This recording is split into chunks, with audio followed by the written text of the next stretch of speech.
Welcome back to the show, everybody. Take a look at these numbers while we read the headlines. 298 million XRP. It wasn't me.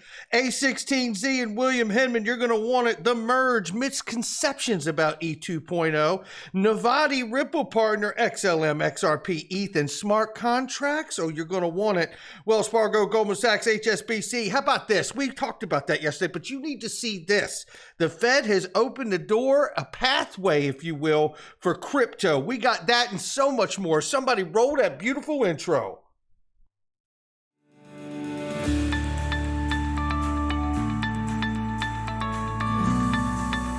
Digital Perspectives with Brad Kimes. Come on in.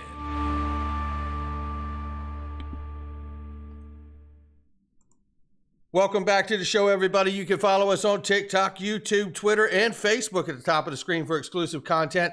It's $1.199 trillion market cap for crypto. Can we get the 1.2? Can we get it? We had it yesterday. Good morning, everybody. It's August 16th, 2022. Bitcoin right now is 24,000, slightly over. And we see Ethereum just under at 1,900 plus on their price for Ethereum this morning, almost 2,000, getting there. It's getting there. Cardano's 56 cents at number 7 spot. XRP climbs from 8 to 7 at 37 cents this morning. Let's go ahead and take a look at this. If you haven't done it, if you don't know it, not your keys, not your crypto. Ledger Nano, ladies and gentlemen, don't mess around. Take possession of your crypto. And more importantly, you can really buy and sell directly to your cold storage wallet, your Ledger, because that's what they've made available, and it's trusted by more than 4 million customers. Click the link underneath, and there's great deals and specials always. Michael Branch, Hall of Famer, says, over the last 24 hours, Whale Alert reported that a total of 298.9 million XRP coins were transferred between unknown wallets and crypto exchanges like Bitstamp, FTX, and Bitso. Well, let me take this off the table. It wasn't me. Okay, let's get that out of the way. But again, I happen to feel like all of this is serving on-demand liquidity at some point. And I've been having some conversations online about people that say, you know, okay, we understand Ripple has a buyback situation that they're doing off of the retail exchanges. Ripple has openly admitted this in their quarterly reports. They also have admitted since 2019 Q4 report, they have not sold one XRP to anyone who is not an on-demand liquidity related partner. Period. Full stop. End of story. So there's a couple questions here. Jed McCaleb has sold out of his $9 billion that he was contractually obligated to sell. If he sold to the exchanges that are on-demand liquidity partners, where will retail continue to get the XRP from once that $9 billion has been soaked up? And more importantly, should we get a favorable, and that's if we don't get a favorable decision on clarity for retail investors on XRP, right?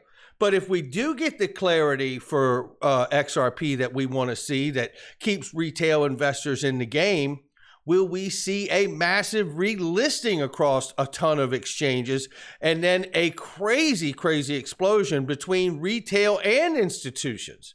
Those are really the questions we have to pay attention to and hopefully get the answers.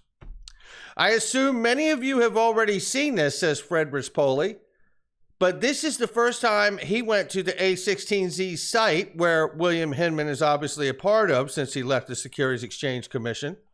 Not only that, but it appears himself and A16Z all benefited from his work at the SEC, where they even highlight it here and say, you know, the head of corporate division of finance, Bill Hinman, at the time, as an advisory partner to the crypto team, Bill spearheaded the SEC's early work with digital assets and made critical contributions that provided clarity to companies operating in the space.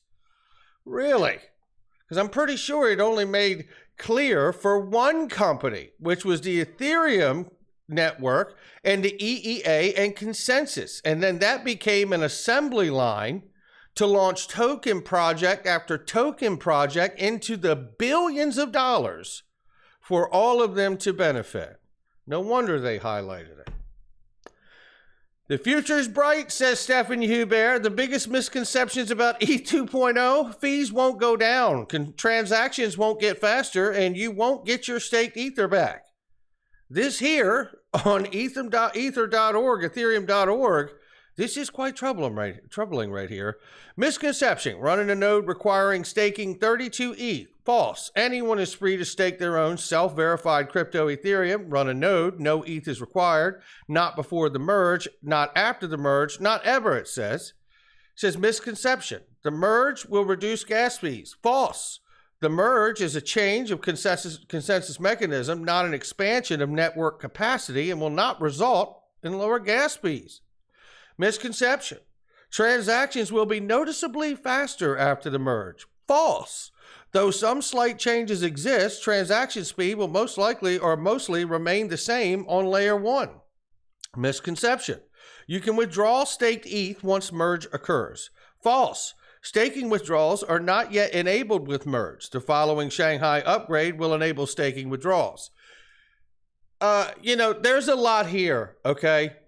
And I tell you, just be very careful. I mean, look, if this goes successful, it's good for everything, right? I mean, regardless of how ETH got its free pass, which we all know about, I don't want to see a bunch of people lose money. I don't want that to happen. But my gosh, if this doesn't go right, it's going to be horrific. Now, if it does, it's going to be terrific, right? I mean, there's a lot up in the air. Obviously, even Ethereum thinks so, right? So let's look at this, though. Now, this is Novatti talking here, CEO Peter Cook, and they're going to talk about the AUD stablecoin on multiple blockchains, including XLM, XRP, and ETH, and others. Ripple and Stellar are adding smart contract capability to XRP and XLM, respectively. Take a listen.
Uh-oh.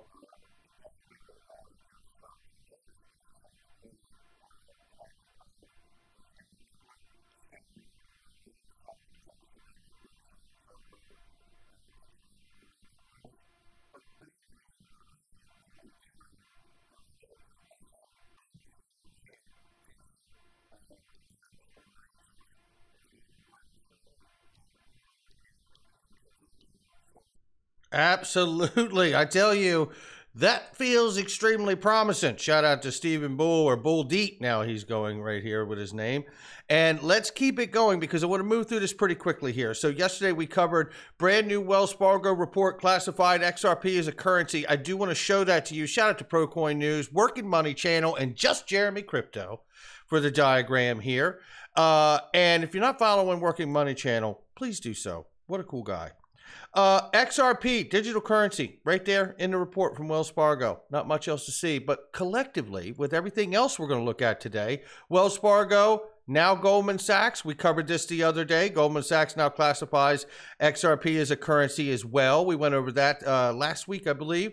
And then we see even more evidence of HSBC Security Services talking about DLT can streamline end-to-end value transfers, reducing cost, operational risk, settlement period. For example, Ripple's XRP ledger provides real-time cross-border settlements using tokens that represent central bank digital currencies and foreign exchange. HSBC's FX Everywhere tool processed more than 3 million intercompany FX transactions worth $250 billion in its first year. Did you know that? Because I didn't, but we all do now. And you couple all of that with this that came out late yesterday afternoon, early evening. U.S. Federal Reserve opens a pathway for crypto banks to tap central banking system. And we all know that there's a private ledger to launch CBDCs by Ripple, as well as some other protocols, as I'm sure, like we know Stellar's involved with Central Bank of Ukraine. Federal Reserve releases new guidelines for crypto banks. Let's get into this very quickly here. I'm going to move through it quickly, but I want you to understand what's really going on here, because this is really all stemming off of a lawsuit that was really brought by Caitlin Long here to really force the matter, because they were not getting any answers. It says up until now, American financial institutions that wanted to conduct both crypto transactions and banking services have had to pick a lane. That may soon change. The Federal Reserve released formal guidelines this afternoon to oversee the process by which institutions offering new types of financial products or with novel charters could be granted so-called master accounts, a key financial status that allows for direct payments with and access to the Fed. All federally chartered banks possess a master account.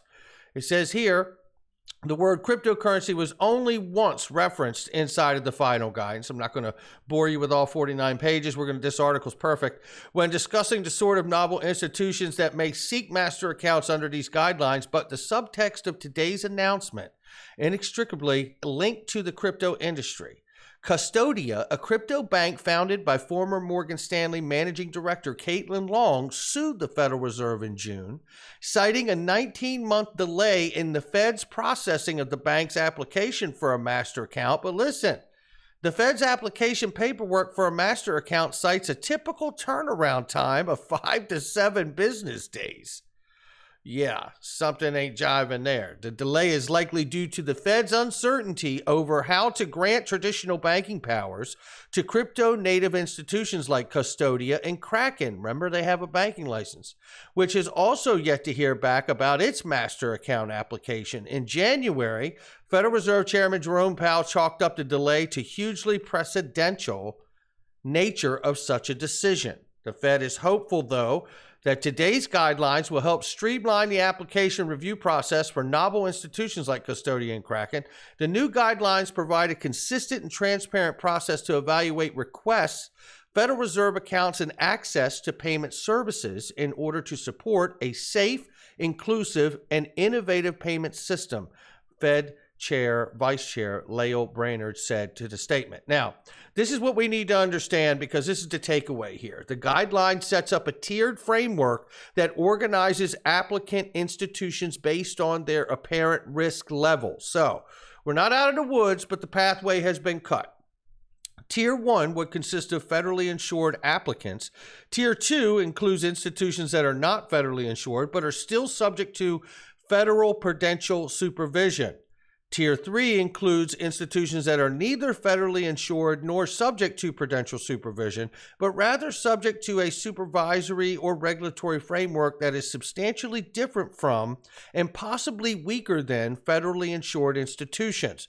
Custodia and Kraken and other similar crypto banks would likely fall into Tier 3. Such a tiered system is largely consistent with language first proposed but not adopted by the Fed in 2021. So here's where I tell you, when you hear this, subject to federal prudential supervision or a supervisory regulatory framework that is substantially different and possibly weaker than for Tier 1, Tier 2, and Tier 3, all of this really reminds me of FSOC, the Treasury, where they can deem things systemically important. Now, they may be Tier 3 until they take on enough volume to classify as a tier 2 or a tier 1. That may be the case too, right? Yeah. Or maybe they have to qualify as that tier 1, tier 2 in order to really get through the gate. Who knows? But we are making progress even though you think we aren't, because we got to remember this guy. Former Ripple advisor, former U.S. Treasury official Michael S. Barr has been put into the VP, Vice President of the Federal Board of Governors, where he will supervise the Federal Reserve and influence policy on cryptocurrency and stable coins. That's his job. And I'm not saying we got some inside guy that's going to do something for Ripple or XRP. That's not the guy's too professional for that kind of talk. What I'm saying is that we finally have someone in there that is not so old they're just scared of it and don't want to do anything. This is someone who is extremely well versed on the crypto stablecoin space and absolutely will have a positive influence on policy, and certainly coming from a regulatory aspect at the same time. The question we have to ask ourselves is that I certainly believe XRP to be able to serve as a role, ultimate destination, ultimate journey, as a global reserve bridge currency to the world and all the money. But the question is, before it can do that, it may have to find its way in a path to serve as a payment currency, as a utility token, or who knows, maybe even like the Bank of China had suggested. Maybe even Ripple is one of the leaders out here in this industry in the fintech cross-border space. Maybe it's just that they have to also become a commercial bank. Maybe they have to take the Ripple coin, which we know as XRP, and find a stable exchange rate formed by anchoring various legal currencies in reality, such as the dollar, a basket of currencies, or a combination of commodities, or how about all of those things? And making the currency as stable support, preferably one-to-one reserve, and the safety and liquidity of the reserves must be guaranteed. I guess you could hold those at, I don't know, a place called PolySci. Or maybe it's like the G30 and Mark Carney said in 2019 in the report that came out in 2020. Maybe, just maybe, it's going to end up being a stable coin. Just like Mark Carney said, coordinating the introduction of a global official sector stablecoin. When you have Wells Fargo, when you have HSBC, when you have Goldman Sachs, all of these entities seeing it as a solution, whether they call it a digital currency or, as Mark Carney, former governor of the Bank of England, says it could be a global official sector stablecoin. Ripple XRP, it's right there. Maybe, just maybe, we should start listening to these entities, right? Because that's what we're really talking about here. Or the World Bank calling XRP and XLM a stable coin. I find it very, very interesting, and at the least, damn compelling, that the World Bank, G30, former governor of the Bank of England, Bank of China, HSBC, Wells Fargo, however you slice it, whether it's a stable coin or a digital currency, they see it as money. That's what they see it as. And the only entity on earth at this point that sees it as a security is the United States Securities Exchange Commission. How about that one? Well, you know what? That too is going to end at some point, and I certainly believe it has a chance to take that case all the way to the Supreme Court. But I do believe we'll get a decision that will allow the company Ripple and the asset XRP to at the very least, have clarity to move forward in the United States, as that case may ultimately need to go to the Supreme Court for a final resolution. Because remember, we can't regulate or legislate what has not yet been defined.